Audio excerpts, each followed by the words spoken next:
A few weeks back, on an otherwise routine Thursday morning, I was juggling the usual chaos of getting our two kids ready for school. Early morning, the commotion was interrupted by the sharp ring of the phone. The early hour made me wonder who might be calling. The unfamiliar area code on the caller ID only deepened my curiosity. "Hello?" I said, a bit guarded. To my surprise, it was Kayla, my wife. We had spoken just the night before, so I wasn't expecting her call.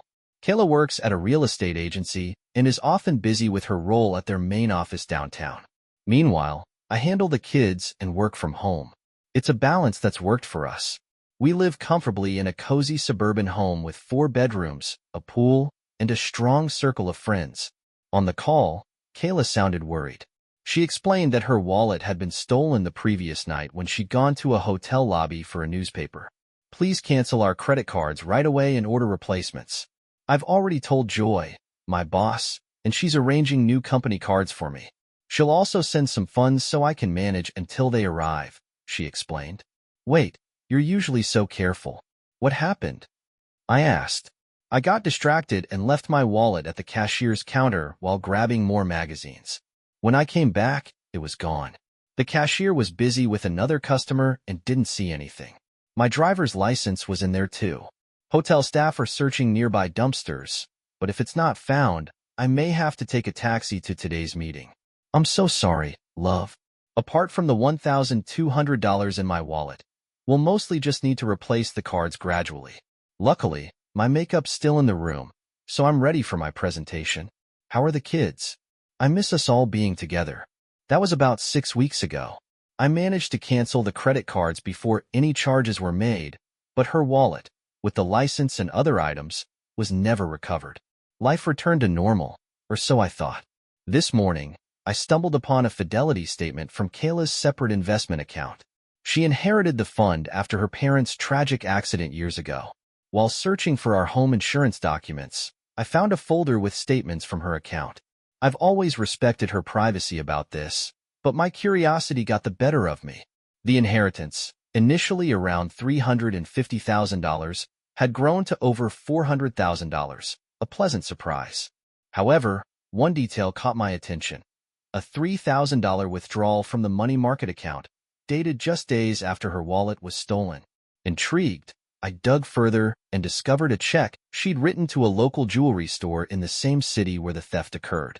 What puzzled me was this: Kayla hadn't mentioned buying any jewelry for me, and I couldn't think of anyone else she'd purchased something for. She has a brother, but I couldn't imagine why he'd need a $3,000 gift.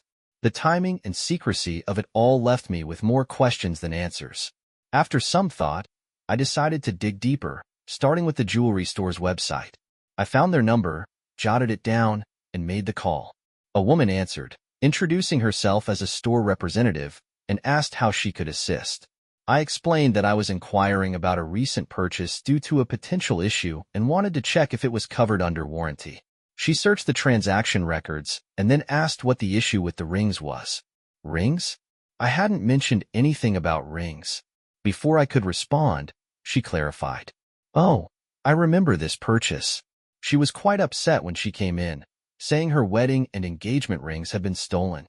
She wanted to replace them, which took some effort. She used her company credit card as collateral and later sent us a check to finalize the payment. "If there's an issue with the rings, don't worry. Our store offers a 90-day warranty. Could it be a loose diamond setting?" Her words hit me like a freight train. Wedding and engagement rings? Stolen? Kayla had never said anything about losing her rings, just her wallet. I managed to reply, "Thanks for the information. I'll need to talk to my wife before deciding anything further." She sounded puzzled as we ended the call, but my confusion was far greater. The rings should have been in her wallet when it was stolen. Why would she carry them there unless she didn't want people knowing she was married? Kayla didn't face work restrictions about disclosing her marital status. So why? The unsettling possibility that she wanted to appear single in certain social situations crept into my mind. Could she have been considering an affair while away? The thought made me feel sick. We'd been married 11 years and had 2 wonderful kids, Joey, 10, and Lisa, 7. I thought we had a solid marriage, a happy family. Kayla traveled about once a month, staying a few nights in different cities. If she wanted to act on something, those trips could have provided the opportunity. It seemed losing her rings had shaken her, leading her to replace them with replicas that resembled the originals. Rings I had bought with modest earnings early in our marriage. If her wallet had truly been stolen, why hadn't she reported the rings lost to our insurance company? That would have alerted me. And why didn't she involve the police? I decided to call the hotel and inquire about the incident. To my surprise, they had a written record and faxed it over. The report, signed by Kayla, claimed her wallet was stolen while she was dancing in the hall. She wrote that she'd left it at the booth where she'd been sitting, and it was gone when she returned. The most startling detail? Kayla explicitly stated she didn't want to involve the police. As I processed the information, my mind churned with the implications of Kayla's actions. Not only had she concealed the truth about the rings, but she had also fabricated a story about her stolen wallet. While there might be another explanation, I couldn't shake the unsettling conclusions forming in my head. The significance of losing those rings consumed me. They had been in her wallet while she danced with an unknown man. This much seemed undeniable. Kayla's next trip was only days away, and I felt compelled to learn more about her schedule and evening activities. If she had been unfaithful, maybe losing the rings had been a wake-up call for her to reconsider her actions. If she was cheating, it would almost certainly mean the end of our marriage. The thought of our kids being caught in the fallout was painful. Kayla was a wonderful mother, but her frequent business trips made the idea of her having custody unbearable. I resolved to search for more clues about her faithfulness. If she had been with other men, would she have taken precautions? I assumed she'd insist on using protection. She wouldn't want to risk bringing home a disease or dealing with an unintended pregnancy. After all, my vasectomy after Lisa's birth made pregnancy impossible with me. But where would she keep such items? At home or in the car seemed unlikely, so the office made the most sense. She likely carried them in her work bag during trips. Kayla's large briefcase, which held her laptop, work papers, and presentation materials, was key. Before an early flight, she'd bring it home the night before and pack it in her suitcase. If her next trip included an early flight, I'd have a chance to look through it. Determined to stay composed, I hid my suspicions and went about my day. When the kids got home, I busied myself with tasks, pushing my thoughts aside. Still, doubts about Kayla lingered in the back of my mind. Later, as I prepared dinner, I clumsily spilled a dish of beans, creating a chaotic mess. Between cleaning up and handling the kids, I ended up looking a bit frazzled. Luckily, Kayla didn't seem to notice anything unusual when she got home. After everything settled, I kissed her cheek and we sat for dinner. We engaged in our usual light conversation, maintaining a routine that hopefully kept her unaware of my suspicions. "You've got another trip coming up soon?" I asked casually. "Yes," she replied with little enthusiasm. "Just the same old routine. I'm not looking forward to it." I probed further. "If you don't enjoy it, why not apply for a different role? You've been with the company long enough to understand the ins and outs. I bet you'd adapt easily to a new position." Kayla mentioned wanting more experience before transitioning to a desk job. I decided to appeal to her maternal instincts. "We miss you so much when you're away," I said, hoping to stir some guilt. "I know. I miss you all too," she replied, her voice soft with sympathy. Trying to learn more, I asked, "Where are you heading this time? Will you be leaving in the morning? Maybe we can spend some time together before you go." My tone was casual, but the tension churned in my stomach, making it hard to eat.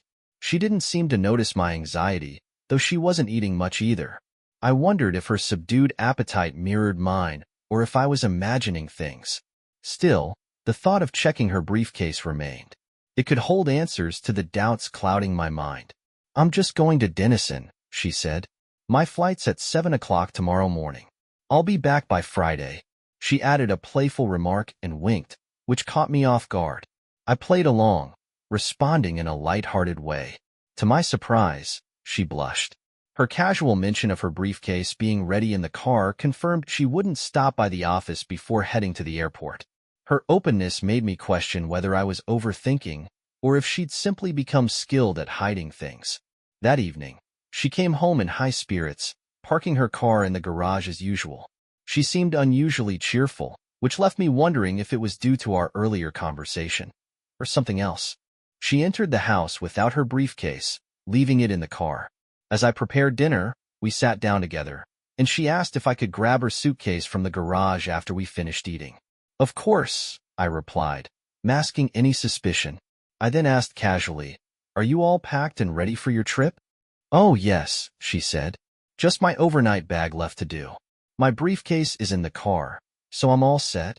I pressed a little further, trying to keep things normal. "Do you have plans while you're away?" "No, just the usual meetings. Maybe we can plan something fun with the kids this weekend," she said with a smile. "That sounds great," I replied genuinely. After dinner, she helped clear the table and load the dishwasher before heading to the bedroom to pack. I went to the garage to fetch her suitcase. The briefcase wasn't on the seats, so I assumed it was in the trunk. I'd already thought of a way to access it later that night. Back in the bedroom, I handed her the suitcase and asked, "Do you know where the car keys are? My tire's losing air, and I was thinking of taking it to Ray at the station for a quick fix." She looked puzzled for a moment, but reached for her purse and handed me the keys. "Why not just use the spare tire? That's what it's there for." "I could," I replied, keeping my tone firm, "but we've got time to fix it properly. It's better to get it taken care of now." I hurried back to the garage before Kayla could reconsider. Sliding into her car, I drove straight to the Crossroads garage, run by my old friend Ray. Pulling into a service bay, I honked to get his attention. Ray opened the door, waved me in, and closed it behind me. "What's up, buddy?" he asked curiously. "My tire's fine for now," I replied, trying to sound casual. "I just need a little time to check something else." Ray's expression shifted to concern. "Everything okay at home?" "Not really," I admitted hesitantly. Popping open the trunk, I retrieved Kayla's briefcase and set it on a workbench. Unlocking it, I began searching carefully, trying not to disturb anything. My heart raced as I checked every compartment. Then, in one of the lid pockets, I found something that made my chest tighten. An open package of contraceptives, with a few missing. My worst fears were confirmed. Taking a deep breath, I returned the package to its spot, closed the briefcase, and locked it before stowing it back in the trunk. Ray returned just as I finished. "Find what you were looking for?" he asked, his voice tinged with concern. "I did," I said quietly, my disappointment palpable. "Mind checking the tire pressure while I figure out my next move?" Ray nodded without pressing further, his loyalty evident. While he checked the tire, I composed myself, then drove off, stopping at a gas station to fill Kayla's tank. It struck me as ironic. This might be the last time I'd do something like this for her. My thoughts were a swirling mix of betrayal and sadness as I headed home. Pulling into the garage, I felt anger and frustration bubble up again. How could she betray our marriage, our family? But I knew anger wouldn't solve anything. To secure custody of the kids, I'd need concrete evidence of her infidelity.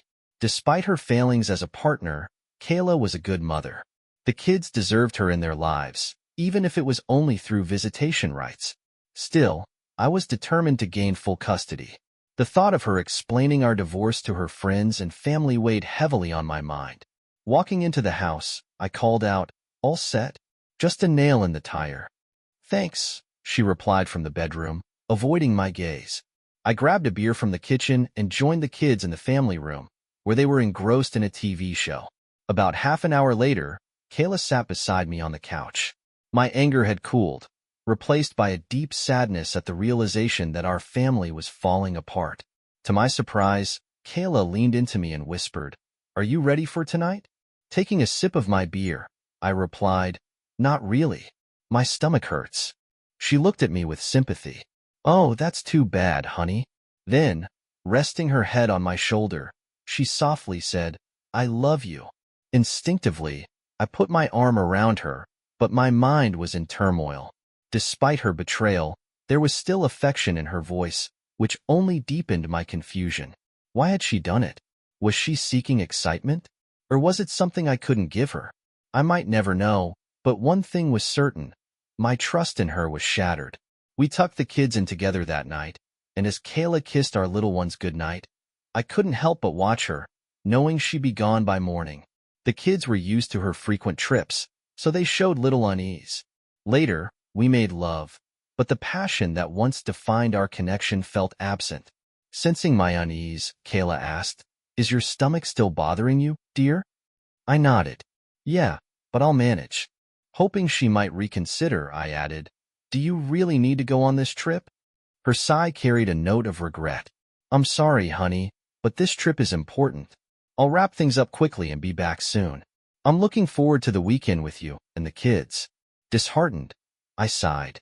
"All right, you need to rest. You've got an early morning flight. I'll take a shower now so I'm not rushed in the morning." "Okay," she replied, heading to the bathroom. While she showered, curiosity got the better of me. I opened her suitcase, scanning its contents. The business attire on top seemed typical, but underneath, I found her most seductive lingerie and a sleek black cocktail dress, one that always turned heads. Fighting a mix of betrayal and heartache, I carefully put everything back as I found it and returned to bed. I couldn't sleep. Around 4:40 a.m., I heard Kayla stirring but stayed in bed, choosing not to bid her goodbye as I usually did. She leaned down, kissed my cheek, and asked, "Still not feeling well?" I nodded, unable to say much. A few minutes later, I heard the garage door close, and with that, she was gone. Rising from bed, I headed for the shower, knowing I faced a tough day ahead. After sending the kids off to school, I brewed some coffee and flipped through the phone book, searching for a private investigator. My priority was finding an agency with a presence in Denison, where Kayla was headed. After a few calls, I found a firm with a local branch and scheduled a morning meeting. Next, I called a divorce attorney recommended by a friend. I set up an appointment for the afternoon, hoping he could help me navigate the difficult road ahead. At the investigator's office, I laid out my suspicions and provided a photo of Kayla, along with details of her travel itinerary. They assured me they'd track her movements, compile a report, and attempt to gather photos of her activities during the evening. While they couldn't guarantee photographs, they promised to document any incriminating evidence. I paid a substantial upfront fee and left feeling both anxious and resolved. Later that afternoon, I met with the lawyer. He explained that our state followed a no-fault divorce principle, meaning blame wasn't required. However, as the children's primary caregiver, I was likely to be awarded custody, though Kayla would still receive significant visitation rights. Understanding this was crucial, though the thought of sharing time with her after this betrayal left me uneasy. As I drove home, the weight of the day settled heavily on my shoulders. My trust in Kayla was shattered, and the reality of unraveling our life together felt more daunting than ever. Our property would be divided equally, with each of us receiving 50%. Alimony wouldn't be necessary due to our similar incomes, but since I would have custody of the kids, Kayla would need to pay child support. Her inheritance wasn't a concern to me. I felt it was only right for her to keep it. My priority was the children's well-being. I instructed the lawyer to prepare the divorce papers, citing irreconcilable differences, and to include a request for Kayla to vacate the house immediately upon our divorce. As the children's guardian, I had the right to make this demand. We agreed that the house would be sold when the kids turned 18, and the proceeds would be split evenly. Leaving the lawyer's office, I felt a sense of relief, knowing I was taking the necessary steps for my future and that of the kids. I didn't make immediate changes to our joint finances or insurance, assuming there'd be time after serving the papers. With her inheritance, Kayla wouldn't be impacted financially. On Friday afternoon, when Kayla returned home, I playfully offered to do her laundry. She declined politely, insisting she'd handle it herself. I couldn't help but smirk, understanding her reluctance. She couldn't risk me uncovering anything incriminating. That evening, as we lay in bed, Kayla expressed concern over my persistent stomach issues. "This has gone on too long. You should see a doctor," she urged. I responded lightheartedly, mentioning a new medication a friend had recommended. "I'm hopeful it'll help," I added, trying to keep things upbeat. As we embraced, she whispered that she missed me, a sentiment that felt hollow after everything I'd learned. On Monday morning, after the kids left for school and Kayla went to work, the detective agency called to inform me their report was ready. Within half an hour, I was sitting with the office manager. He handed me a folder containing a detailed report and photos from their Denison branch.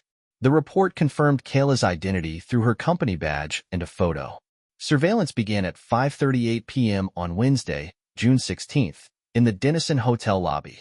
A staff member escorted her to room 327 at 5:46 p.m., where she was alone. A discreet photograph labeled Exhibit 1A showed her entering the room professionally dressed, still wearing her rings. The report noted that the agents had rented a room across from Kayla's. At 6:57 p.m., a signal indicated she'd left her room and headed for the elevator. The agents were meticulous, capturing details of her movements and interactions. As I read, the photos and descriptions confirmed my fears. My suspicions about Kayla had been justified, but seeing it documented so clearly brought a sharp pang of finality. The next steps would require all my resolve. At 6:58 p.m., Kayla exited the elevator and walked into the lobby, as documented in the report. The photo labeled Exhibit 1B showed her in a black cocktail dress, high heels, and the necklace I had given her for our 10th anniversary. Most strikingly, her wedding rings were missing, clearly absent from her left hand.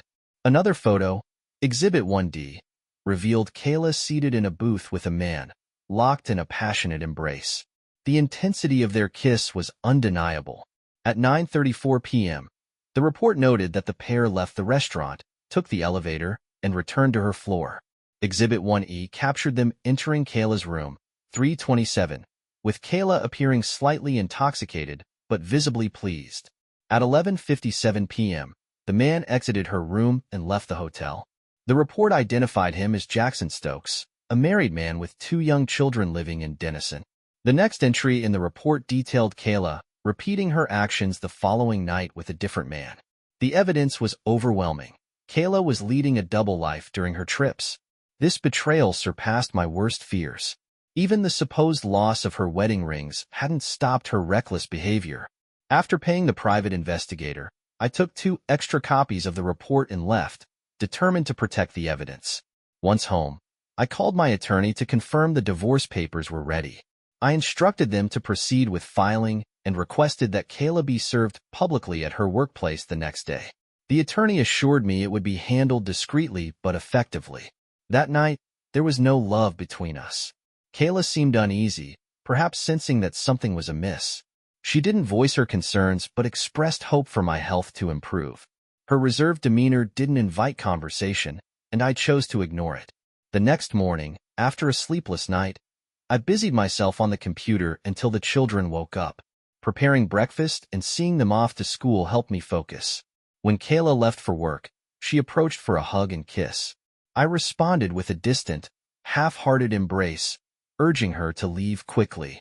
As she walked out, I noticed tears in her eyes as she whispered, "I love you." The sight was painful, but I couldn't let my emotions take over. Once the door closed, I stood there briefly, trying to compose myself for the children's sake. At 11:20 a.m., the phone rang, interrupting my thoughts. The caller ID showed Kayla's workplace. I answered but remained silent. There was a pause before Kayla's trembling voice broke the silence. "I'm sorry," she whispered. The line went dead before I could respond. I stood there, holding the phone, the weight of everything pressing down on me. Her apology, though brief, carried the burden of her actions. Yet, it wasn't enough to undo the damage she'd caused. My focus remained on the kids and the road ahead, even as sadness lingered in the background. Kayla didn't return home that night, and I wondered if she was still immersed in her deceitful games. While my anger felt justified, part of me questioned if I'd been too harsh. The kids, saddened by her absence, asked where she was. To lift their spirits, I took them to McDonald's for dinner. By the time we returned, they were exhausted and went straight to bed. The next morning, Kayla called. "Can I come home to pack my things? Can we talk?" Her voice carried desperation. For a moment, guilt crept in but quickly subsided. Calmly, I replied, "Come between 9 o'clock and noon. The kids and I won't be here." I added firmly, "We'll talk only after you've signed, notarized, and returned the divorce papers. Then I'll hear what you have to say." She sobbed softly before whispering, "Good." The line went silent again. Kayla signed the papers, and 6 months later, our divorce was finalized. During that time, I learned she had become pregnant during her affair but attempted to conceal it from her last lover. Despite her efforts, the truth surfaced. Even if I hadn't uncovered her infidelity through the lost rings, her pregnancy would have revealed everything. Rumors began circulating that she was dating again. I sometimes considered warning any future partner about her past, but ultimately, I felt it wasn't my place. During a meeting at my lawyer's office, Kayla pleaded with me to reconsider the divorce, lamenting how hard it was not to have unrestricted access to the children. She admitted to seeing a psychologist who diagnosed her with nymphomania, claiming her impulses were now under control. I listened but explained that trust was irreparably broken. If she'd sought help earlier, things might have been different. Her failure to address her issues sooner showed a lack of commitment to our relationship. When I left, she was still crying. Through an old school friend, I heard she often visited the nightclub where he worked, showing up with different men and behaving provocatively. Knowing the children had such an irresponsible mother stung deeply. Later, a friend of Kayla's called to inform me she was in poor health, having contracted herpes. Despite my sympathy, I explained I couldn't offer her help. She had chosen this path. Meanwhile, I began dating again and met someone special. She's a woman my age, also divorced after discovering her ex-husband's infidelity. Her strength and resilience drew me to her, and it warmed my heart to see how well the kids connected with her. This feels like a natural progression, and it's only a matter of time before I consider taking the next step. After everything, I've come to appreciate trust and integrity even more, and I'm hopeful for what lies ahead. Thanks for watching. Rate the story in the comments. Subscribe to the channel,